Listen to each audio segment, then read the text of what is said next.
Assalamualaikum warahmatullahi wabarakatuh. Hamdan wa syukranillah amma ba'du. Bagaimana cara meluruskan shaf? Bagaimana cara meluruskan shaf dan apa dalil-dalilnya?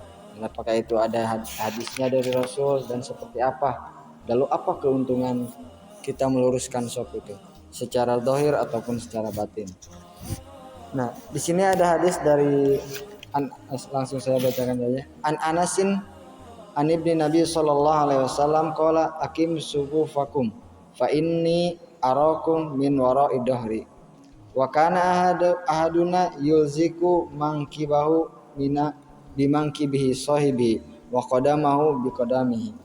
Dari Anas, Rasulullah sallallahu alaihi wasallam bersabda, luruskanlah shaf barisan kamu, sesungguhnya aku melihat kamu dari belakang pundakku. Itu isyarat bahwa Rasulullah sallallahu alaihi wasallam itu memperhatikan shaf kita. Salah seorang kami merapatkan bahunya dengan bahunya sahabatnya, kakinya dengan kaki sahabatnya.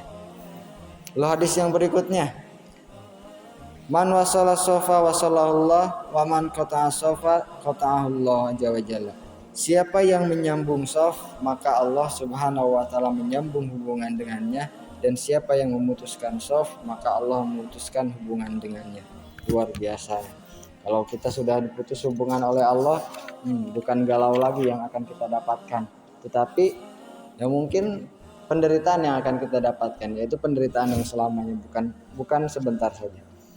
Kalau kita bisa meluruskan shaf, menyambung shaf, maksudnya apa di sini menyambung shaf? Ketika normal kita, misalnya ada orang kosong di depan tuh masih muat satu orang, tetapi kita langsung bikin shaf di belakang sendiri, gitu kan.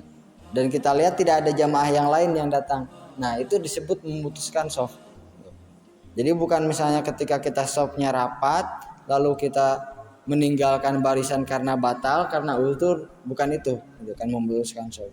Jadi memutuskan shaf itu ketika kita di depan masih ada yang kosong, tetapi kita kita membuat barisan yang baru. Kecuali misalnya di depan masih kosong untuk satu orang, tetapi kita lihat masih ada teman kita yang wudhu, dan kalau saya di depan sendirian, maka otomatis teman kita akan sendirian di belakang. Nah, kita bisa menemani teman kita yang di belakang tersebut. Lalu yang berikutnya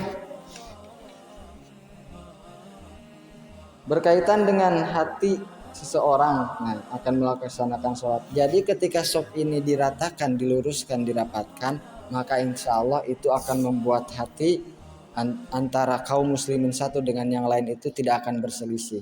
Nah, sekarang posisi shaf yang baik itu seperti apa? Ketika normal kita nanti ya mudah-mudahan bisa dipraktekkan. Nah, di sini tadi dijelaskan pundak dengan pundak. Nah, kaki dengan kaki sahabat.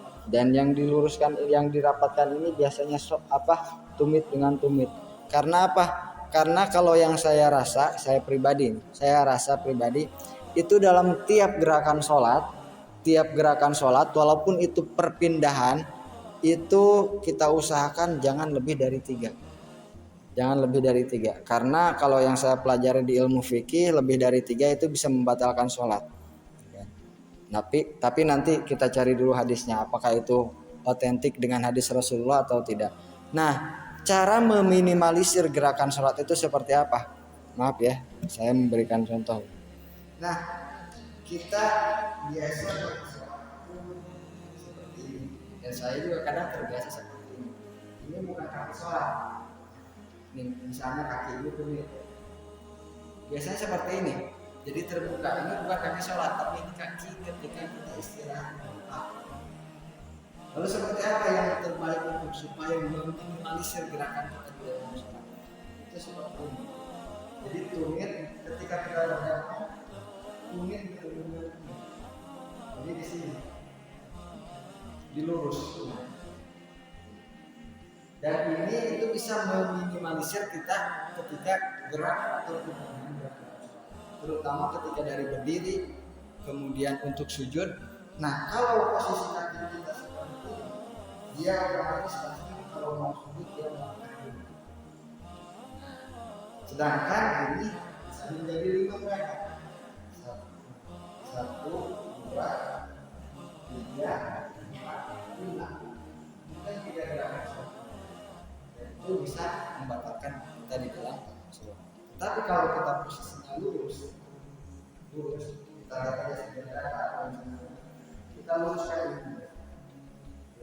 Itu akan meminimalisir gerakan kita di dalam sholat. Bahkan kalau kita perhatikan itu kaki kanan sampai tahiyat akhir itu tidak akan pernah berubah posisinya. Karena apa? Karena posisinya sudah benar. Tapi kalau misalnya posisinya tidak seperti itu akan menambah gerakan-gerakan kita di dalam sholat. Dan mudah-mudahan kita bisa mengamalkan apa yang diperintahkan oleh Rasulullah SAW. Sekian dari saya. Wabillahi taufiq wal hidayah. Assalamualaikum warahmatullahi wabarakatuh.